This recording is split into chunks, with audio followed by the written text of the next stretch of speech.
कहानी की शुरुआत में हम एक साइंटिस्ट को कोर्ट में देखते हैं जिसका नाम ओपनहेमर होता है, जिस पर केस चल रहा होता है और तभी सीन शिफ्ट होता है और कहानी फ्लैशबैक में चली जाती है, जहां हम गवर्नमेंट एसीसी के हेड ऑफिसर लुइस को देखते हैं, जहां हमको पता चलता है कि लुइस ने ओपनहेमर पर केस किया है। जिसके बाद एक बार फिर से सीन शिफ्ट होता है और हमको प्रेजेंट टाइम का सीन दिखा जाता है, जहां कोर्टरूम में कुछ लोग ओपनहेमर से पूछताछ कर रहे होते हैं, क्योंकि यह वक्त वर्ल्ड वॉर 2 का होता है और 45 में 6 और 9 अगस्त को हिरोशिमा और नागासाकी पर बॉम्ब गिराए गए थे, जिसमें ओपनहेमर को दोषी समझा जा रहा होता है।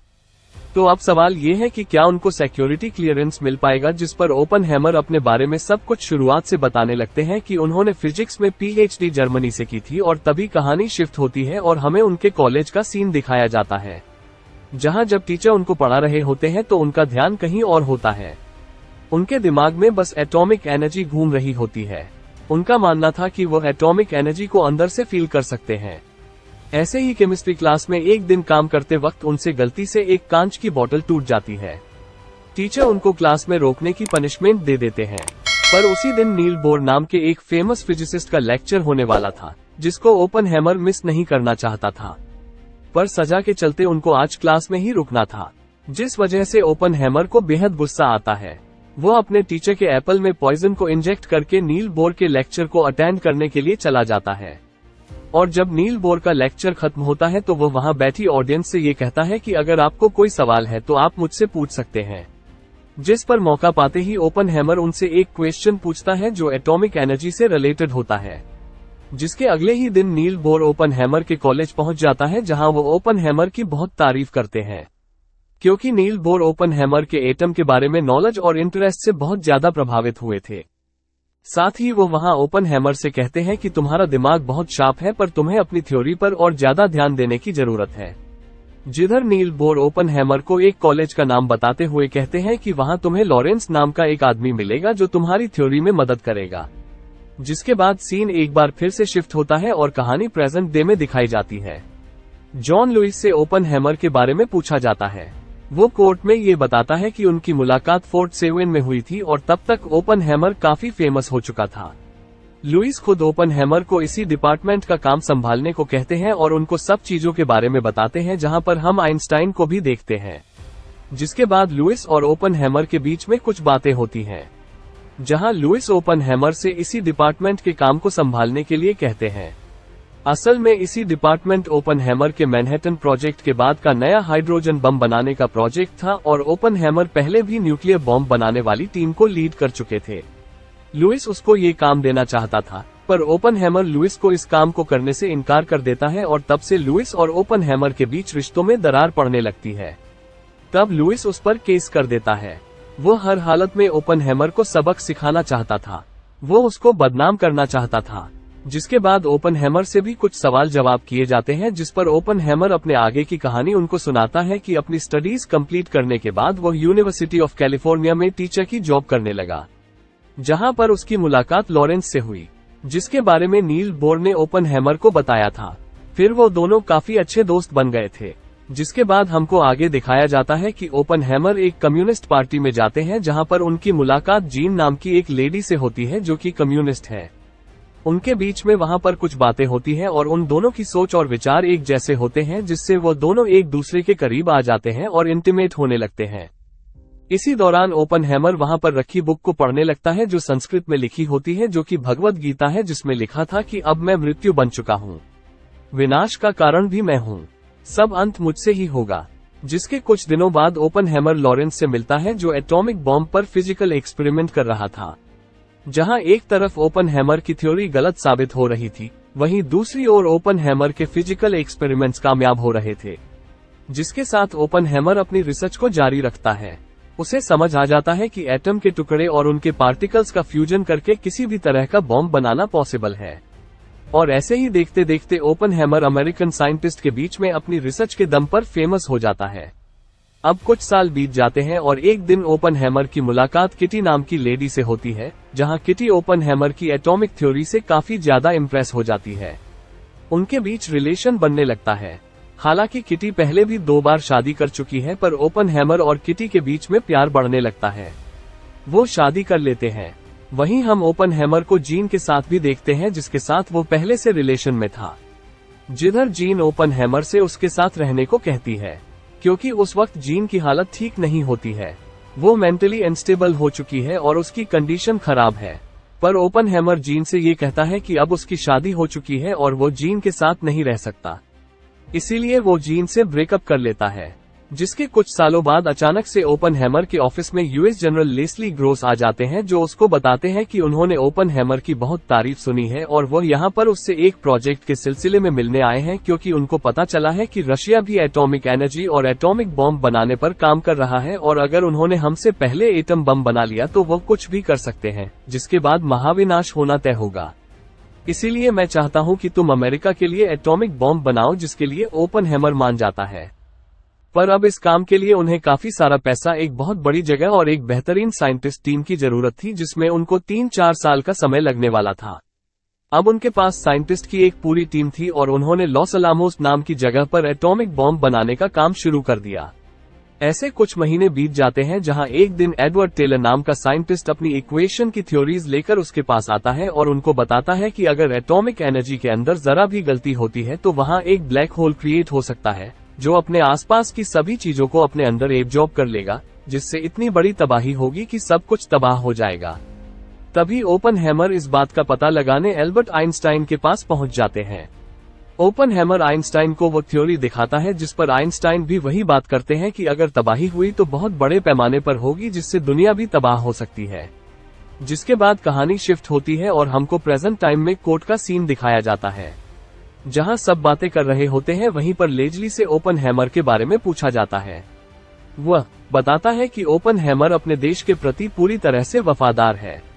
जहां ओपनहेमर भी मौजूद होता है, वो उन्हें बताता है कि वो जीन से होटल में मिला करता था जब वो जिंदा थी, पर उसके कम्युनिस्ट होने की वजह से लुइस उसको फंसाना चाहता है। जहां वो कोर्ट में ये भी बताता है कि जीन ने उससे आगे भी मिलते रहने का प्रॉमिस मांगा था, पर उसने जीन से कोई प्रॉमिस नहीं किया और वो फिर कभी जीन से नहीं मिला, जिसके बारे में लेजली को भी पता चल चुका था, जिसने ओपनहेमर से कहा था कि जीन से मिलना उसके लिए खतरनाक साबित हो सकता है, क्योंकि जीन एक कम्युनिस्ट विचारधारा को फॉलो करती थी, इसीलिए गवर्नमेंट उसको गद्दार समझती थी। जिसको सुनकर ओपनहेमर बहुत ज्यादा शॉक्ड हो गया था। जिसके कुछ ही दिनों बाद ओपनहेमर को खबर मिलती है कि मानसिक हालत खराब होने के कारण जीन सुसाइड कर चुकी है, जिसको सुनकर ओपनहेमर बहुत ज्यादा दुखी हो गया था। ये समय वो था जब ओपनहेमर को उसकी वाइफ किटी ने सहारा दिया। ओपनहेमर अंदर से टूट चुका था, जिस वजह से वो अपने एटॉमिक बॉम्ब बनाने के प्रोजेक्ट पर भी सही से ध्यान नहीं दे पा रहा था। पर एटॉमिक बॉम्ब बनने ही वाला था। जहां एक दिन जब सभी साइंटिस्ट उस प्रोजेक्ट पर काम कर रहे थे, तभी एडवर्ड ने उन्हें हाइड्रोजन बम बनाने का आइडिया दिया था, जो कि एटम से कई हजार गुना ज्यादा पावरफुल था। पर कोई भी अभी उसके लिए तैयार नहीं था। लेकिन अपनी रिसर्च और इक्वेशंस के जरिए ओपनहेमर ये समझ चुके थे कि अगर हमने हाइड्रोजन बम बना लिया तो इसके बारे में दूसरे देश को भी पता चल जाएगा और वह भी इसकी कॉपी करेंगे, जिसके चलते अगर वर्ल्ड वॉर 3 हुई तो पूरी दुनिया तहस नहस हो जाएगी। और अब फाइनली वो समय आ गया था जब उनका एटॉमिक बॉम्ब बनकर रेडी हो चुका था और अब उसकी टेस्टिंग की जाती है, जिससे इतना बड़ा ब्लास्ट होता है कि वहां सब कुछ हिलने लगता है, साथ ही उनकी हेड तक उड़ जाती है, जिसके रिजल्ट से सब लोग बेहद खुश होते हैं क्योंकि वो अपने प्रोजेक्ट में सक्सेसफुल हो चुके थे। जिसके बाद ये बात प्रेसिडेंट तक पहुंच जाती है और अब ये देखना था कि यह जो बॉम्ब उन्होंने बनाया है ये किस पर गिराया जाएगा, क्योंकि वर्ल्ड वॉर 2 के दौरान अमेरिका और रशिया दोनों ही सुपर पावर्स थी। पर वहीं जापान भी उनके बीच लड़ रहा था और अमेरिका के सामने सरेंडर नहीं कर रहा था। वहां मौजूद ऑफिशियल्स कहते हैं कि उनको इस एटॉमिक बॉम्ब का इस्तेमाल वर्ल्ड वॉर 2 में करना चाहिए। वहीं वो जापान के कुछ सिटीज को पॉइंट आउट करते हैं, जिसमें से वो 2 सिटी हिरोशिमा और नागासाकी को चुनते हैं। पर ओपनहेमर समेत उसकी टीम का ये कहना होता है कि उन्हें उस बॉम्ब से जापान को सिर्फ डराना चाहिए, ना कि तबाह करना चाहिए। जिस पर वहां मौजूद सभी लोग ये कहते हैं कि जापान के न मानने पर हमें इस बॉम्ब का इस्तेमाल उस पर करना चाहिए, जिससे वर्ल्ड वॉर 2 रुक सकती है और साथ ही अमेरिका की शक्ति का पूरे विश्व को पता चल जाएगा। जिसके कुछ ही दिनों के बाद ओपनहेमर और उनकी टीम एटॉमिक बॉम्ब की टेस्टिंग पर पूरी रिसर्च कर लेते हैं और 16 जुलाई 1945 को ट्रिनिटी टेस्ट को शुरू किया जाता है। और जैसे ही वो बॉम्ब को ब्लास्ट करते हैं, वो इतना बड़ा और घातक ब्लास्ट होता है जिसको कोई भी इंसान अपनी आंखों से नहीं देख पाता। जिससे पूरी धरती हिलने लगती है और कुछ ही देर के लिए सब कुछ सुन्न पड़ जाता है। कई मीलों दूर से भी इस ब्लास्ट को देखा जा सकता था, जिससे सभी लोग ओपनहेमर की बहुत प्रशंसा करते हैं कि आखिर उन्होंने बाकी देशों से पहले इसको बना लिया और अब यूएस गवर्नमेंट रेडी थी जापान की इन दोनों सिटीज पर बॉम्ब को गिराने के लिए। जिसके बाद 6 और 9 अगस्त को हिरोशिमा और नागासाकी पर अमेरिका के द्वारा एटॉमिक बॉम्ब गिरा दिया जाता है, जो काफी तबाही मचा देता है, जिससे हजारों लोग मारे जाते हैं। जिसके कुछ दिन बाद ओपनहेमर को स्पीच देने के लिए एक जगह पर बुलाया जाता है, जहां ओपनहेमर अमेरिका की तारीफ करता है और वहां बैठी ऑडियंस बहुत खुश नजर आती है। पर ओपनहेमर अंदर से बहुत ज्यादा डरा हुआ था। वो बहुत ज्यादा दुखी था, क्योंकि कहीं ना कहीं वो ये बात अच्छे से जानता था कि उसकी वजह से ही कई बेगुनाह लोग मारे गए हैं, कई सारे घर और परिवार उजड़ चुके हैं। वो हादसा इतना दर्दनाक था कि चाहकर भी ओपनहेमर उसके बारे में सोचना बंद नहीं कर पाता था। जिसके कुछ दिन बाद ओपनहेमर को यूएस प्रेसिडेंट से मिलने के लिए बुलाया जाता है, जहां वो ओपनहेमर की खूब तारीफ करते हैं। साथ ही प्रेसिडेंट ओपनहेमर से कहते हैं कि हमें और भी बॉम्ब बनाने होंगे और मैं चाहता हूं कि इसे तुम और तुम्हारी टीम मिलकर बनाएं। पर ओपनहेमर कुछ खास खुश नहीं दिखता है।